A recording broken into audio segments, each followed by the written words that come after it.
There is a crisis facing boys and young men in this country. And my next guest, author and podcaster Scott Galloway, says it affects everything from their ability to form friendships, go out on dates, find jobs, find purpose in their lives. Scott's the host of the Prof G Pod and co-host the Pivot and Raging Moderates podcast. He's a best-selling author, and his latest book is Notes on Being a Man. And Scott joins me now. I want to read to you, you write in this book, algorithmically generated content on social media contributes to and profits from young men's growing social isolation, boredom, and ignorance, with the deepest pocketed firms on the planet trying to convince young men that they can have a reasonable facsimile of life on a screen. Many grow up without acquiring the skills to build social capital or create wealth. The statistics are insane. Like 45% of men 18 to 25 have never approached a woman in person. Never asked a woman out in person. And what they're up against, think about it, you could largely describe America right now as a giant bet on AI.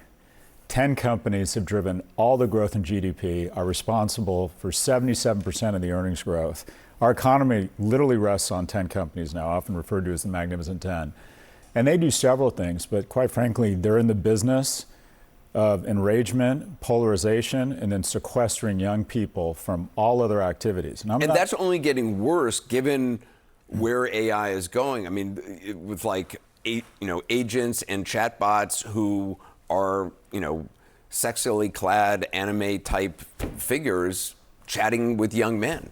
Well, it starts pretty innocent. When you use AI, have you noticed the prompts that are almost irresistible at the end? Let me put this in a series of tweets. Right. Before you know it, you're 3 hours deep. Yeah.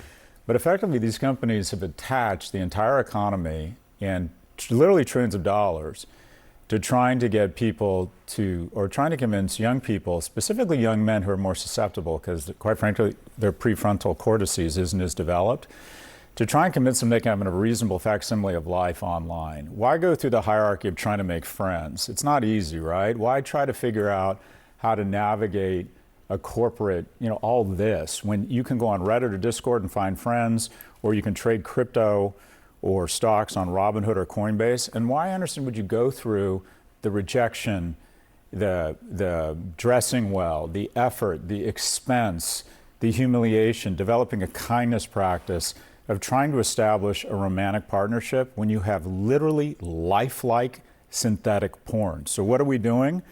I think we have our economy is attached to one objective, and that is to evolve a new species of asocial, asexual males. Unintentionally, we have an economic interest right now, I would argue, in planning our own extinction. So what do you do? Because this juggernaut is not about to slow down anytime soon, the AI juggernaut. I think there's a variety of things you can do. Starting very young, I think you need to redshirt boys. You have boys. I have two boys. It's terrifying when you look at these stats. I think a couple things. Education. We need to redshirt young boys. They're just less mature. And you're going to see as you get older, my 15-year-old has a party. The boys are dopes. Some of the 15-year-old girls could be the junior senator from Pennsylvania. I see that in 4-year-olds.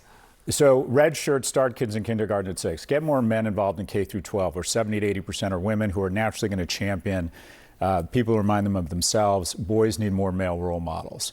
Immediately have a social zeitgeist where the moment a boy comes off the tracks, which is typically when he loses a male role model, at that point, he is more likely to be incarcerated than graduate from college. Whereas girls in single-parent homes have the same outcomes. It ends up that boys, while being physically stronger, are emotionally and neurologically much weaker. And yet also, at age 3 and 4, I see it already, girls have the vocabulary, or at least the desire, to talk about what they did in school, whereas boys, it's like pulling out teeth. The reality is our brain doesn't catch up until they're 25.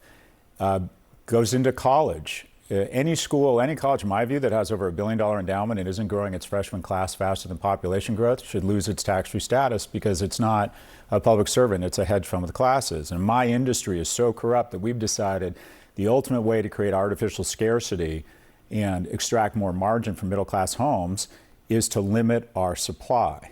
Dartmouth sits on $8 billion endowment, lets in 1,100 people, which is what a good Starbucks serves in a weekend.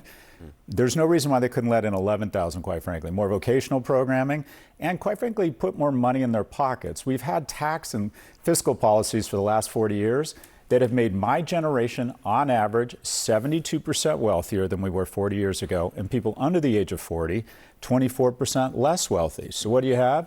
60% of 30-year-olds used to have one child in the house 40 years ago. Now it's 27%. So we have they're up against technology, trying to separate them from their friends, make them less mammalia. We have fiscal policies, quite frankly, making them less wealthy. And then we have social media reminding them 210 times a day that they're failing. And what do you know? They wake up at 30, they're more obese, anxious, and depressed. And if we don't, my generation has a debt. We'd recognize America from 1955 to 2000 garnered a third of the world's growth with 5% of the population. And then within that 5%, 30% of us who were born white heterosexual males got the majority of that prosperity. So there's a natural gag reflex when I start talking and advocating for young men. But the reality is, my advantage, my privilege, they should not have to pay the price for it.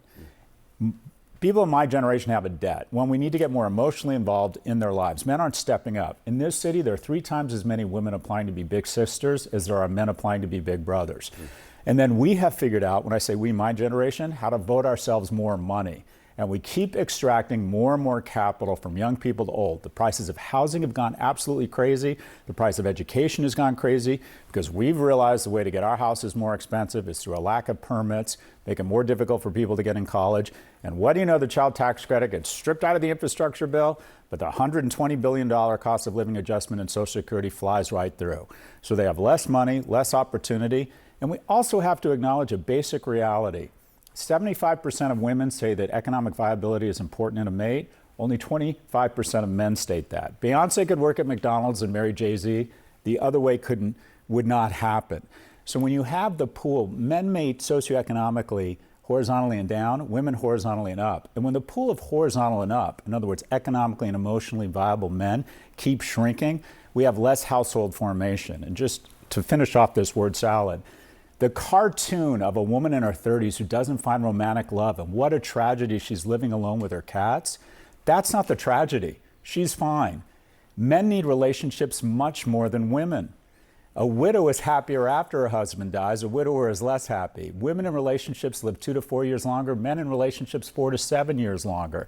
The zone of self-harm and suicide for a man is the year after he gets divorced, when he loses his primary relationship. And what is the reason, the biggest cause for divorce amongst young people? It's financial strain. We need to put more money in their pockets. We need an education system that restores sort of bias or fixes the bias for women. And we basically need to level up all young people, which will disproportionately help young men. Do you see anyone in the political sphere? I mean, we had Wes Moore on, governor of Maryland. He has talked about this publicly. He just tried to focus on young men, but you don't hear this conversation very often. I'll tell you, Anderson, the conversation has become so much more productive. 5 years ago, when I started advocating for men, the immediate gag reflex, and I understand it, was, you're Andrew Tate with an MBA, and you got shamed. And when I went to the Democratic National Convention, they talked about every special interest group on the planet except for the one that had fallen furthest fastest, young men. And the people who are leading this fight and made the conversation much more productive, very simple, mothers who see what's going on. And the dialogue goes something like this. I got 3 kids, 2 daughters, 1 son, 1 daughter at Penn, 1 daughter in PR, and my son is in the basement playing video games and vaping.